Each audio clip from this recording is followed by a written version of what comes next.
I want to talk about some minor tweaks that you might want to make before we head back into our main comp. Now, as you saw earlier, I was able to change my view to a custom view, and then I simply was able to rotate the camera so I could see what I was doing using the Orbit Camera tool. What this gives me the ability to do is to click on a cover and look at its motion path. So let's say that one of the covers is overlapping or going through another one. Well, if you have that problem, you can easily change the keyframes live inside of this view. For example, let's say that this cover here that's coming up is going to pass through this artwork. I can click on this actual keyframe inside of this window and I can move it around, and you notice I can change its motion path.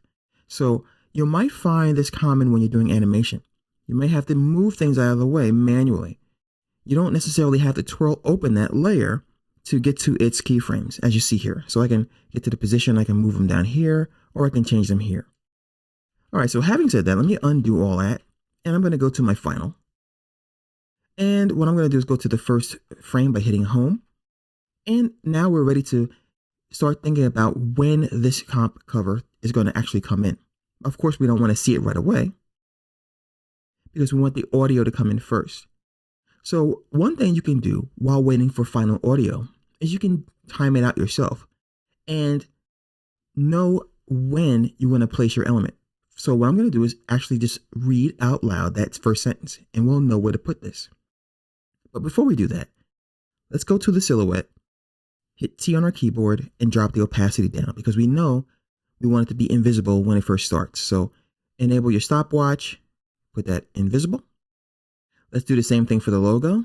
Hit T, stopwatch, and invisible, because those guys don't show up till later. Right now, I just want to get the timing right. So let's go to our cover comps and just figure out when it's going to appear. And that's what this is right here. We can move when it appears by just simply dragging its representation on the timeline. All right, so here we go. I'm going to look at my clock here that I'm using the time, and I'm going to say it. The man in black fled across the desert, and the gunslinger followed. All right, so we know that's about 4 or 5 seconds. So I'm going to just take this footage and drag it to the 5-second mark. Now let's see what happens. So I'm going to hit home on my keyboard, and I'm going to say it out loud again, and we'll see if it shows up in the right spot. The man in black fled across the desert, and the gunslinger followed. Then the music would come in, and then your covers would come in as well. Just a really nice, fast way to gauge when to place elements in your timeline, because you're not always going to get all of your assets when you expect them. So there's no reason to not go ahead and play around. Now, one of the reasons I love After Effects is nothing's set in stone. I can easily move this to 10 seconds, put it wherever I need to. So I'm not going to be wrong no matter what happens. It's just for timing purposes. All right, so now that we know that, let's go ahead and scrub for our sun, because we know the sun's going to rise. So I'm going to click on the sun. I'll twirl open its position properties.